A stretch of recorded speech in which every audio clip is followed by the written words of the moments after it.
Denmark's youth have a record of drinking earlier and binge drinking more than any other European youth. Despite these issues, the laws are not as strictly enforced by liquor stores, pubs, and bars as they are in the Netherlands. The first time I got drunk was when I was 16. I think I was 15 or so. I can't really remember. First time I got drunk was when I was 14.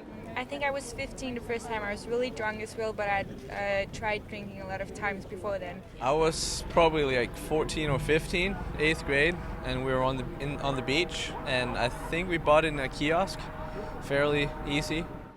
In the Netherlands, it is usually difficult for teenagers under the age of 18 years old to buy alcohol from supermarkets or liquor stores because shopkeepers are obligated by law to check for identification.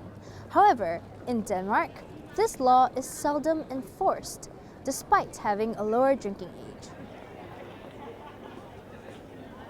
So here we have Susie with us, who is 16 years old, and she is going to go into 7-Eleven and try to get some alcohol. So I went in and I bought a Somersby and a Smirnoff Ice, and they didn't ask for any ID. So they just put it through for you without asking anything or checking anything? No, she just looked at me and yeah, she asked for the money. She didn't check anything. Even though the off-premise drinking age is 16 years old, the fact that it is seldom regulated by the authorities or shopkeepers means that teenagers who really want access to alcohol can easily get their hands on it.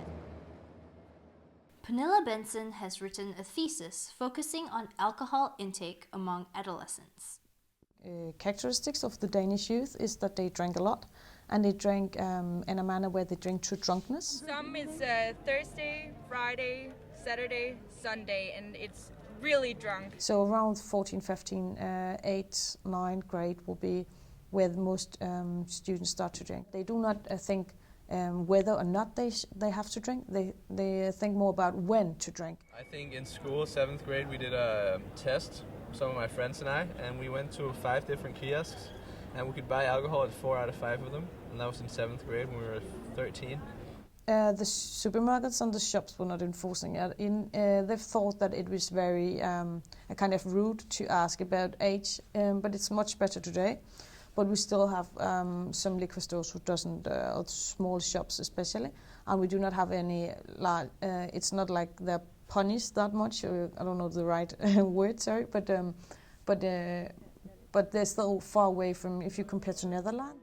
Even though you can see that alcohol consumption decrease among adolescents in Denmark, you can also see that we still have the most drinking, one of the most drinking nations when it comes to adolescents drinking.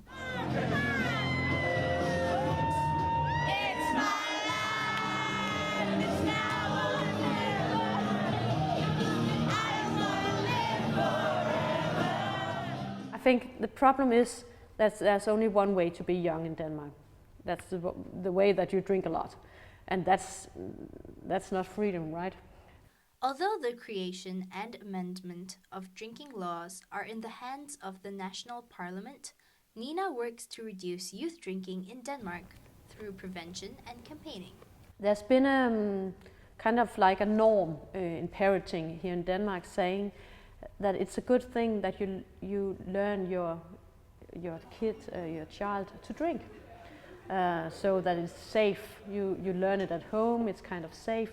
But we can see in the statistics that the kids and the young people that kind of learn how to manage alcohol at home are also the ones that drink the most. So right now we're, as a municipality, are trying to tell the parents by campaigning and by meetings at the local schools and tell them your role as a parent isn't to be the friend of your child and learning your child to drink. Your role is to set limits. But I can see that it's changing. It's getting more normal not to drink as much in Denmark. So I think we're on the right track.